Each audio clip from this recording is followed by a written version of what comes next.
Hello guys, welcome to our channel. তো আজকের এই ভিডিওতে আমরা কথা বলবো মোহনবাগান সুপার জায়ান্টকে নিয়ে। তো মোহনবাগান সুপার জায়ান্ট গতকালকে খেলতে নেমেছিল নিজেদেরই ঘরের মাঠে পাঞ্জাব এফসির এগেনস্টে, আর পাঞ্জাবকে হারিয়ে প্রথম টিম হিসাবে কোয়ালিফাই তো করলোই এবং লিগ শিল্ডে একটা হাত ইতিমুহূর্তেই কোচ হোসে মলিনা রেখে দিল।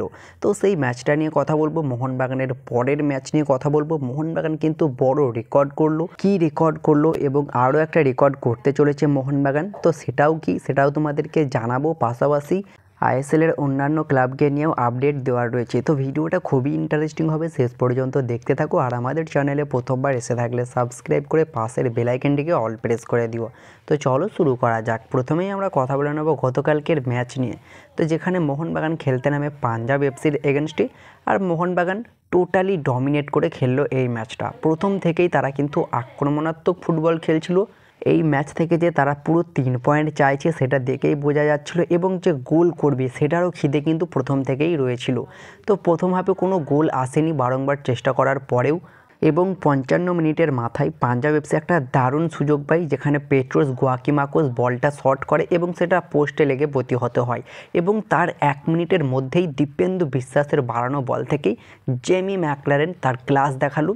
একটা আনবিলিভেবল ফার্স্ট টাচ, দুরন্তভাবে বলটা নামিয়ে নেয় এবং সেখান থেকে একটা অসাধারণ ভলিতে ফিনিশ করে। ইজি গোল হলেও সেটা কিন্তু খুবই দুর্দান্ত একটা গোল ছিল। অতগুলো ডিফেন্সের মাঝে বলটা যেভাবে নিজের মতো করে নামিয়ে নিয়ে শটটা করেছিল, সত্যি প্রশংসার যোগ্য। আর এটা যে জেমি ম্যাকলারেনই পারবে সেটা দেখেই বোঝা যায়, তিনি যে কত বড় মাপের খেলোয়াড় সেটা কিন্তু জাত চেনালেন। প্রথম গোলটা জেমি ম্যাকলারেন করেন 56 মিনিটের মাথায়, আনবিলিভেবল গোল। এবং ম্যাচ চলতে থাকে। 63 মিনিটের মাথায় লিস্টন কোলাসো একটি শট করে, যেটা গ্রেগ স্টুয়ার্টের গায়ে আলতো টাচ করে গোলে চলে যায়। তবে সেটা লিস্টন কোলাসোর নামেই হয় গোলটা। গ্রেগ স্টুয়ার্টের গায়ে ওই টাচটা না করলেও বলটা কিন্তু গোলেই চলে যাচ্ছিল। তো সেখানে লিস্টন কোলাসো 63 মিনিটের মাথায় দ্বিতীয় গোলটা করে। আর এইভাবে ম্যাচ চলতে থাকে এবং এরপরে জেমি ম্যাকলারেনের কাছে আরও একটা ভালো সুযোগ আসে, যেখান থেকে প্রায় গোল হয়ে যাচ্ছিল। রবি কুমার খুব ভালো একটা সেভ করে দেয় এবং ম্যাকলারেন কিন্তু এই ম্যাচে হ্যাটট্রিকটাও পেয়ে যেতে পারত।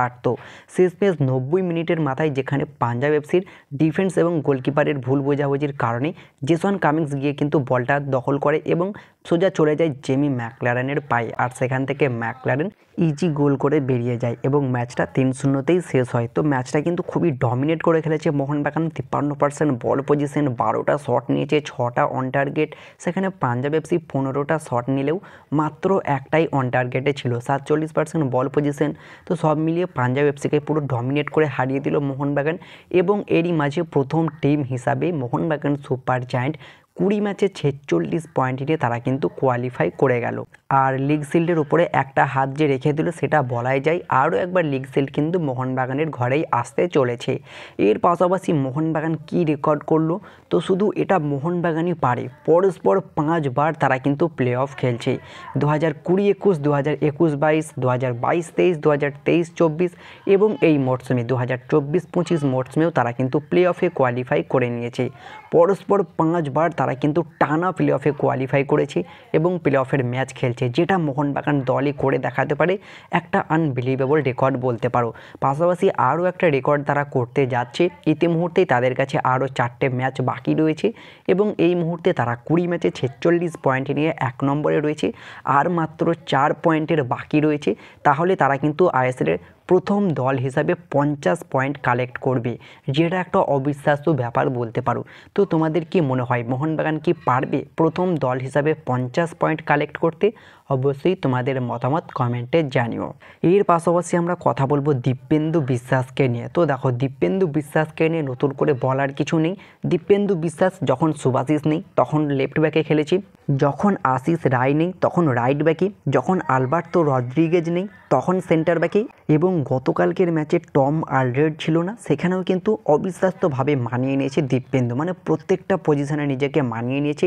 এবং পরে যখন আশিস রায়কে উঠিয়ে নিতে হয় মাঠ থেকে, তখন তিনি খেলছিলেন রাইট ব্যাকে, আর সেখানেও খুবই দুর্দান্ত খেলেছে। সব মিলিয়ে মোহনবাগান কিন্তু বড় বড় তারকা তৈরি করে। মোহনবাগান কিন্তু বড় তারকা যেমন সই করায়, তেমনি তারা তারকা প্লেয়ারও তৈরি করে। আনোয়ার আলীর প্রপার রিপ্লেসমেন্ট হিসাবে এই মুহূর্তে প্রথম চয়েস কিন্তু দীপেন্দু বিশ্বাস হতে পারে মলিনার। আর মলিনা কিন্তু অবশ্যই অনেক ভরসাও করছে এই দীপেন্দু বিশ্বাসের উপরে, কারণ মাল্টিপল অপশন কিন্তু খুলে দিচ্ছে এই দীপেন্দু বিশ্বাস। কখনো লেফট ব্যাক, কখনো সেন্টার ব্যাক, কখনো রাইট ব্যাক, মানে যেই প্লেয়ার থাকছে না অ্যাভেলেবেল ফার্স্ট 11-এর তখনই কিন্তু দীপেন্দু এসে অনবদ্য পারফরমেন্স করে নজর কেড়ে নিচ্ছে। তো অবশ্যই দীপেন্দুর খেলা তোমাদের কেমন লাগছে সেটা কমেন্টে জানিও। আর দীপেন্দু বিশ্বাস কিন্তু মোহনবাগানের অন্যতম বড় তারকা হতে চলেছে। আনোয়ার আলীর থেকেও কি বেস্ট হতে পারে এই দীপেন্দু বিশ্বাস, সেটা তোমরা কমেন্টে জানাতে ভুলো না। আর এরপরে আমরা কথা বলবো মোহনবাগানের পরের ম্যাচ কবে কোন টিমের সাথে রয়েছে। তো মোহনবাগানের পরের ম্যাচ রয়েছে 15ই ফেব্রুয়ারি শনিবার সন্ধ্যে 7:30 থেকে কেরালা ব্লাস্টার্স এফসির এগেনস্টে। তো Kerala Blasters FC versus Mohun Bagan super giant এই ম্যাচটি অনুষ্ঠিত হতে চলেছে 15ই ফেব্রুয়ারি শনিবার সন্ধ্যে 7:30 থেকে কেরালার হোম গ্রাউন্ড কোচি জওহরলাল নেহেরু স্টেডিয়ামে। তো এই ম্যাচটা মোহনবাগানের পরের ম্যাচ রয়েছে। আর এরপরে আমরা কথা বলবো কেরালা ব্লাস্টার্স এফসির একটি আপডেট নিয়ে।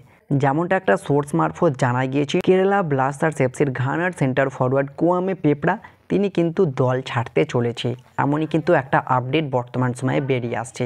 তবে চূড়ান্ত আপডেট আসলে অবশ্যই তোমাদেরকে জানাবো। তবে এই মুহূর্তে এই রিউমারটা বেরিয়ে এসেছে কোয়ামে পেপড়া কেরালা দল ছাড়তে চলেছে। পাশাপাশি ইস্টবেঙ্গল তাদের নতুন সাইনিং কমপ্লিট করে ফেলেছে রাফায়েল মেসি বাউলি, যিনি একসময় কেরালা দলের হয়েই খেলেছিলেন 2019-20 মরশুমে। বর্তমান সময়ে তিনি উইদাউট ক্লাবে ছিলেন আর তার সইটা কমপ্লিট করে ফেলেছে। 32 বছর বয়সে একজন ক্যামেরুনের সেন্টার ফরওয়ার্ড, বর্তমান মার্কেট ভ্যালু 2.4 কোটি টাকা। দীর্ঘদিন পর আইএসএলে ব্যাক করলেন। তো দেখা যাক ইস্ট বেঙ্গলে এসে তিনি কতটা নজর কাটতে পারে। তবে সেই মরশুমে ওকবেচের সঙ্গে খুবই দুর্দান্ত একটা যুগলবন্দি করে কেরালার জার্সিতে নজর কেড়েছিলেন এই রাফায়েল মেসি বাউলি। তো দেখা যাক বাকি মরশুমটার জন্য ইস্ট বেঙ্গল তাকে সই করিয়েছে, ইস্ট বেঙ্গলে এসে কতটা নজর কাটতে পারে। তো এই রাফায়েল মেসি বাউলির সাইনিংটা নিয়ে তোমাদের কি মতামত সেটা কমেন্টে জানিও। আর হ্যাঁ, মোহনবাগানের আরও একটা রেকর্ড তোমাদেরকে জানিয়ে দিই, যেটা বলতে ভুলেই গিয়েছিলাম। মোহনবাগান টানা 9টা ম্যাচ কিন্তু তাদের ঘরের মাঠে জিতেছে। চেন্নাই এফসির পর মোহনবাগান তারা কিন্তু 8টা ম্যাচ নয়, টানা 9টা ম্যাচ নিজেদের ঘরের মাঠে জিতলো। এটাও কিন্তু একটা রেকর্ড বলতে পারো। চেন্নাই এফসিকেও ছাড়িয়ে গেল মোহনবাগান। টানা 9টা ম্যাচে তারা আনবিটেন হোম ম্যাচে, তোমরা স্ক্রিনের ওপরে দেখতেই পাচ্ছ, টানা 9টা হোম ম্যাচ তারা আনবিটেন রয়েছে। এটাও একটা বড় রেকর্ডই বলতে পারো। তো এই ছিল আজকের ভিডিওটি ভালো লাগলে লাইক শেয়ার কমেন্ট অবশ্যই করে দিও। আর আমাদের চ্যানেলে প্রথমবার এসে থাকলে সাবস্ক্রাইব করে পাশের বেল আইকনটিকে অল প্রেস করে দিও। তো দেখা হচ্ছে নেক্সট ভিডিওতে। Bye bye, have a good day.